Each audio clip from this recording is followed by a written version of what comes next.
നമസ്കാരം. രഞ്ജിത്ത് ഇംഗ്ലീഷിലേക്ക് എവർക്കും ഒരിക്കൽ കൂടി സ്വാഗതം. നമ്മുടെ ഈ ക്ലാസ്സിൽ പഠിക്കാൻ പോകുന്നത് കുറച്ച് പുതിയ ഇഡിയംസും ഫ്രേസസുമാണ്. പുതിയത് എന്നുകൊണ്ട് ഉദ്ദേശിക്കുന്നത് PSC പരീക്ഷകളിൽ അങ്ങനെ വലുതായി കാണാൻ കഴിയാത്ത കുറച്ച് ഇഡിയംസും ഫ്രേസസും. ഞാൻ ഇവിടെ പരിചയപ്പെടുത്താൻ പോകുന്ന ഇഡിയംസും ഫ്രേസസ് എന്ന് പറയുന്നത് സ്കൂൾ തലങ്ങളിൽ, അതായത് സ്കൂൾ തലങ്ങൾ എന്ന് പറയുമ്പോൾ SCRT സിലബസ്, അതുപോലെ തന്നെ CBSE, NCERT അങ്ങനെയൊക്കെയുള്ള സിലബസുകളിൽ ഉള്ള പാഠഭാഗങ്ങൾ ഉൾപ്പെടുത്തിയിരിക്കുന്ന കുറെ ഫ്രേസസ് ആണ് ഞാനിവിടെ ഉൾപ്പെടുത്തിയിരിക്കുന്നത്. ഇനി വരുന്ന PSC പരീക്ഷകളിൽ, LDC പോലെയുള്ള PSC പരീക്ഷകളിൽ തീർച്ചയായിട്ടും പുതിയ വൊക്കാബുലറിയിൽ നിന്നുള്ള ചോദ്യങ്ങളുടെ ഒരു ശേഖരം തന്നെയായിരിക്കും. ആ ഒരു സൂചനയാണ് നമുക്ക് ഈ പറയുന്ന 2019 നടന്ന പല PSC പരീക്ഷകളും നൽകുന്നത്. അതുകൊണ്ട് തന്നെ നമ്മൾ പഴയത് മറക്കാൻ പാടില്ല. പഴയതുകൊണ്ട് ഉദ്ദേശിച്ച് നമ്മൾ പഠിച്ചു വെച്ചിരിക്കുന്ന കാര്യങ്ങൾ നമ്മൾ ഒരിക്കലും മറക്കാൻ പാടില്ല. അത് മാത്രം നമുക്ക് പോരാ. PSC പരീക്ഷകളെ വിജയിക്കുവാൻ പുതിയ കുറച്ച് ഇഡിയംസും ഫ്രേസസും കൂടെ പഠിക്കേണ്ടതായിട്ടുണ്ട്. അതാണ് നമ്മൾ ഈ ക്ലാസ്സിൽ ഉൾപ്പെടുത്തിയിരിക്കുന്നത്.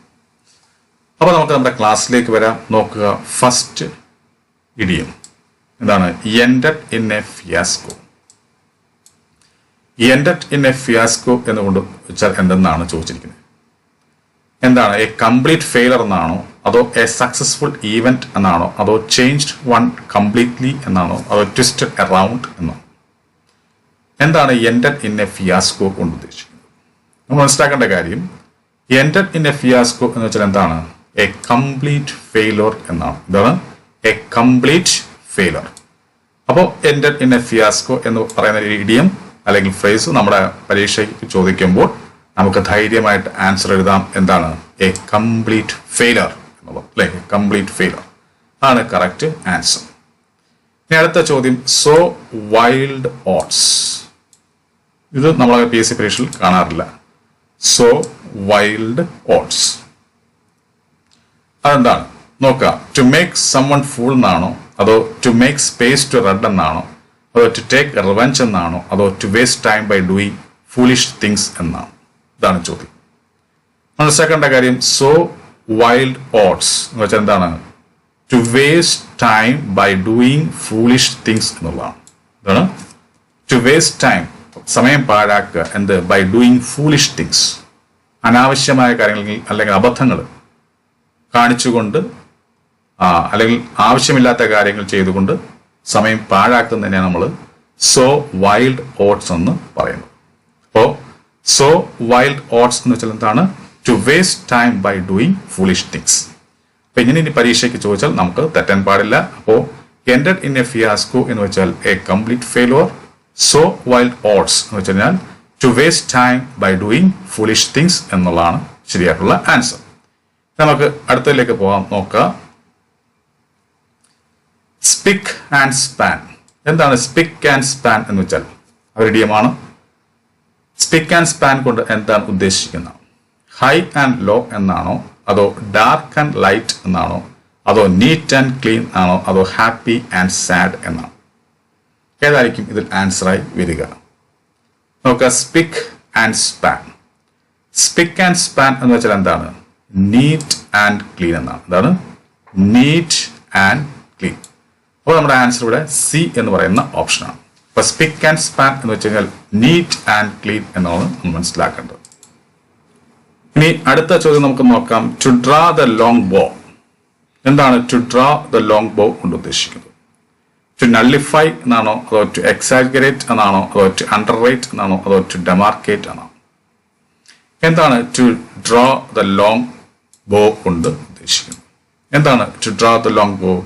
ടു എക്സാജറേറ്റ് എന്നാണ്. എന്താണ് ടു എക്സാജറേറ്റ്? പെരുപ്പിച്ച് കാണിക്കുക എന്നാണ് ടു ഡ്രാ ദ ലോങ് ബോ കൊണ്ട് ഉദ്ദേശിക്കുന്നത്. ഇപ്പൊ ഇനി പരീക്ഷയ്ക്ക് തെറ്റരുത്. ടു ഡ്രോ ദ ലോങ് ബോ എന്ന് പറയുന്ന ഇഡിയത്തിന്റെ അർത്ഥം എന്താണ്? ടു എക്സാജറേറ്റ് എന്നാണ്. അപ്പോ സ്പിക്ക് ആൻഡ് സ്പാൻ എന്തായിരിക്കും? നീറ്റ് ആൻഡ് ക്ലീൻ എന്നാണ് മനസ്സിലാക്കേണ്ടത്. ടു ഡ്രാ ദ ലോങ് ബോ എന്ന് വെച്ചാൽ എന്താണ്? ടു എക്സാജറേറ്റ് എന്നാണ് മനസ്സിലാക്കേണ്ടത്. ഇനി അടുത്ത് നമുക്ക് നോക്കാം. Hugh and cry. ഇത് ചിലപ്പോഴൊക്കെ PSC പരീക്ഷകൾ ചോദിച്ചു കാണുന്നതാണ്. ഹ്യൂ ആൻഡ് ക്രൈ എന്ന് പറയുന്നത്. എന്താണ് ഹ്യൂ ആൻഡ് ക്രൈ കൊണ്ട് ഉദ്ദേശിക്കുന്നത്? ലോട്ട് ഓഫ് ലാഫർ എന്നാണോ, ആൻഡ് അപ്രോർ എന്നാണോ, അതോ എ ബേസ്റ്റ് ഓഫ് ആങ്കർ എന്നാണോ, അതോ പ്ലെന്റി ഓഫ് ടിയേഴ്സ് എന്നാണോ? എന്താണ് Hugh and cry? And uproar എന്നാണ്. അലർച്ച അല്ലെങ്കിൽ ഭയങ്കര കരച്ചിൽ എന്നൊക്കെയാണ് ഹ്യൂ ആൻഡ് ക്രൈ കൊണ്ട് ഉദ്ദേശിക്കുന്നത്. അപ്പൊ ആൻഡ് അപ്രോർ എന്നാണ് ഇവിടെ ശരിയായിട്ടുള്ള ആൻസർ. ഇനി അടുത്തത് ടു വിൻ ലോറൽസ്. എന്താണ്? ടു അച്ചീവ് സക്സസ് എന്നാണോ, അതോ to win the hearts of ladies എന്നാണോ, അതോ ടു വിൻ പ്രൈസ് എന്നാണോ, അതോ ടു വിൻ എ ലോട്ടറി എന്നാണോ? എന്തായിരിക്കും ടു വിൻ ലോറൽസ് എന്നുകൊണ്ട് ഉദ്ദേശിക്കുന്നത്? ടു വിൻ പ്രൈസ് എന്നാണ് അല്ലെ? എന്താണ് to win prize? To win prize എന്നോ അല്ലെങ്കിൽ ഓണർ എന്നോ അല്ലെങ്കിൽ റെസ്പെക്ട് എന്നോ പറയാം. പരീക്ഷയ്ക്ക് ടു വിൻ ഓണർ എന്നായിരിക്കാം, അങ്ങനെയാണെങ്കിലും കുഴപ്പമില്ല. ചിലപ്പോൾ പരീക്ഷയ്ക്ക് ടു വിൻ റെസ്പെക്ട് എന്നായിരിക്കാം, അങ്ങനെയാണെങ്കിലും കുഴപ്പമില്ല. എങ്ങനെ ആയാലും ടു വിൻ ലോറൽസ് എന്ന് വെച്ചാൽ എന്താണ്? To win prize or honour or respect, ആദരവ് അല്ലെങ്കിൽ ബഹുമാനം അല്ലെങ്കിൽ പുകഴ്ത്തൽ, അതിനെയൊക്കെ നമ്മൾ നേടുക, മറ്റുള്ളവരുടെ ബഹുമാനമൊക്കെ പിടിച്ചു പറ്റുക എന്നാണ് ടു വിൻ ലോറൽസ് കൊണ്ട് ഉദ്ദേശിക്കുന്നത് അല്ലെ? അപ്പൊ ടു വിൻ ലോറൽസ് എന്ന് വെച്ചാൽ എന്താണ്? To win prize. ഇനി നമുക്ക് പരീക്ഷയ്ക്ക് തെറ്റാൻ പാടില്ല. To pay heed. To submit എന്നാണോ, ടു ലിസൺ എന്നാണോ, ടു കെയർ ഫോർ എന്നാണോ, അതോ ടു അണ്ടർസ്റ്റാൻഡ് എന്നാണോ? എന്താണ് ടു പേ ഹീഡ് കൊണ്ട് ഉദ്ദേശിക്കുന്നത്? ഇതൊരു ഇഡിയമാണ്. അപ്പൊ ടു പേ ഹീഡ് എന്താണ്? ടു ലിസൺ എന്നാണ്. എന്താണ്? ടു ലിസൺ, ശ്രദ്ധിക്കുക എന്നാണ് ടു പേ ഹീഡ് കൊണ്ട് ഉദ്ദേശിക്കുന്നത്. അപ്പൊ ടു പേ ഹീഡ് എന്ന് വെച്ചാൽ എന്താണ്? ടു ലിസൺ എന്നാണ് ശരിയായിട്ടുള്ള ആൻസർ. ഓക്കെ, അപ്പൊ നമുക്കിവിടെ hue and cry and uproar, to win laurels, to win prize, to pay heed, to listen എന്നൊക്കെ ആൻസർ വരും. ഇനി അടുത്ത് നോക്കാം നമുക്ക്. Get into a soup. To make things difficult എന്നാണോ, അതോ ടു ബി വറീസം എന്നാണോ, ടു ബി ഫെമിലിയർ ഓഫ് എന്നാണോ, അതോ ടു ഗെറ്റ് ആൻ അഡ്വാൻറ്റേജ് എന്നാണോ? എന്താണ് get into a soup കൊണ്ട് ഉദ്ദേശിക്കുന്നത്? Get into a trouble എന്നാണ്. Get oneself into a trouble എന്നാണ് ഗെറ്റ് ഇൻ ടു എ സൂപ്പിന്റെ കറക്റ്റ് അർത്ഥം. എന്നുവെച്ചാൽ ഒരുവൻ സ്വയം ഏതെങ്കിലും ഒരു പ്രശ്നത്തിൽ ചെന്ന് ചാടുക എന്നാണ് get into a soup കൊണ്ട് ഉദ്ദേശിക്കുന്നത്. ഇവിടെ നമുക്ക് അങ്ങനെ അർത്ഥം വരുന്നതാണ് ടു മേക്ക് തിങ്സ് ഡിഫിക്കൽട്ട്, കാര്യങ്ങൾ പ്രയാസമുള്ളതാക്കുക. ഇപ്പൊ നമ്മൾ ഏതെങ്കിലും കുഴപ്പത്തിൽ ചെന്ന് ചാടുമ്പോൾ അതിന്റെ അർത്ഥം എന്തോ? നമ്മളുടെ മുന്നോട്ടുള്ള പോകിന് കുറച്ച് പ്രതിസന്ധികൾ സൃഷ്ടിക്കുക എന്നാണ് ഇവിടെ ഉദ്ദേശിക്കുന്നത്. അപ്പൊ അങ്ങനെ ആകുമ്പോൾ ഗെറ്റ് ഇൻ ടു എ സൂപ്പിന് ശരിയായിട്ടുള്ള ഓപ്ഷൻ ഇവിടെ നമുക്ക് എന്തെഴുതാം?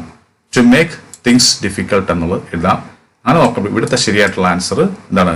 ടു മേക്ക് തിങ്സ് ഡിഫിക്കൽട്ട് എന്നുള്ളതാണ്. ഇതാണ് കറക്റ്റ് ആൻസർ. അടുത്ത haul over the coals. Haul over the coals എന്ന് വെച്ചാൽ എന്താണെന്നാണ് ചോദ്യം.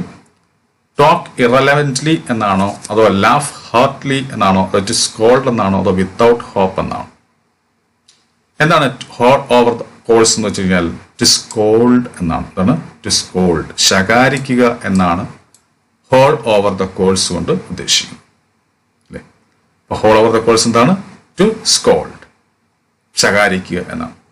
അപ്പൊ ഇവിടെ നമ്മൾ get into a soap എന്താണ്? To make things difficult. അടുത്ത് ഹോൾ ഓവർ ദ കോൾസ് എന്താണ്? To scold. അപ്പൊ നമ്മൾ ഈ ക്ലാസ്സിൽ ഇത്രയും പുതിയ കാര്യങ്ങളാണ് പഠിച്ചിരിക്കുന്നത്. നമുക്ക് ഒന്നുകൂടെ റിവൈസ് ചെയ്ത് നോക്കാം. നമ്മൾ എന്തൊക്കെയാണ് പഠിച്ചത് നമുക്കൊന്നുകൂടെ നോക്കാം. നോക്കുക. എൻഡഡ് ഇൻ എ ഫിയാസ്കോ എന്താണ്? A complete failure. So wild oats എന്താണ്? To waste time by doing foolish things. ഇനി അടുത്ത് എന്താണ് നമ്മൾ പഠിച്ചത്? സ്പിക്ക് ആൻഡ് സ്പാൻ എന്താണ്? Neat and clean. അടുത്തത് to draw the long bow എന്താണ്? To exaggerate. ഇനി അടുത്തത് നമ്മൾ പഠിച്ചത് ഹൂ ആൻഡ് ക്രൈ എന്താണ്? And uproar.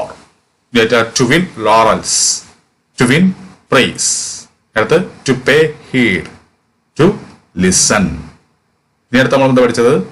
Get into a soup, to make things difficult. അടുത്തത് ഹോൾ ഓവർ ദ കോൾസ് ഇതാണ് ടു സ്കോൾഡ്. അപ്പൊ ഈ ക്ലാസ്സിൽ നമ്മൾ ഇത്രയും പുതിയ ഫ്രേസസ് പഠിച്ചു, ഇഡിയംസും ഫ്രേസസും പഠിച്ചു. ഇനി ഇതുപോലെ വരും ക്ലാസ്സുകളിൽ നമ്മൾ ഇതിന്റെ രണ്ടാം ഭാഗമായിട്ട് അല്ലെങ്കിൽ മൂന്നാം ഭാഗമായിട്ട് ഇതിനെ നമ്മൾ പഠിച്ചുകൊണ്ടേയിരിക്കും. നമ്മൾ കഴിഞ്ഞ ക്ലാസ്സിൽ നമ്മൾ സിനോണിംസ് ആണ് നമ്മൾ പരിചയപ്പെടുത്തത്. അതിൻ്റെയും അടുത്ത ഭാഗങ്ങൾ വരും. അപ്പോൾ ആദ്യമായി എൻ്റെ ക്ലാസ് കാണുന്ന ആരെങ്കിലും ഉണ്ടെങ്കിൽ തുടർന്നുള്ള ക്ലാസ്സുകൾ ലഭിക്കാൻ വേണ്ടി ആദ്യം തന്നെ സബ്സ്ക്രൈബ് ചെയ്യുക. അതിനുശേഷം നിങ്ങൾ തൊട്ടടുത്ത് കാണുന്ന ബെൽ ബട്ടൺ ക്ലിക്ക് ചെയ്ത് നോട്ടിഫിക്കേഷൻ എനേബിൾ ആക്കി വെക്കുക. അങ്ങനെ ആകുമ്പോൾ ഞാൻ ക്ലാസ് ഇടുന്ന സമയത്ത് തന്നെ നിങ്ങൾക്ക് നോട്ടിഫിക്കേഷൻ ലഭിക്കുന്നതായിരിക്കും. അപ്പോൾ എല്ലാവർക്കും നല്ലൊരു വിജയം ആശംസിച്ചുകൊണ്ട് ഞാൻ നിർത്തുന്നു. നന്ദി, നമസ്കാരം.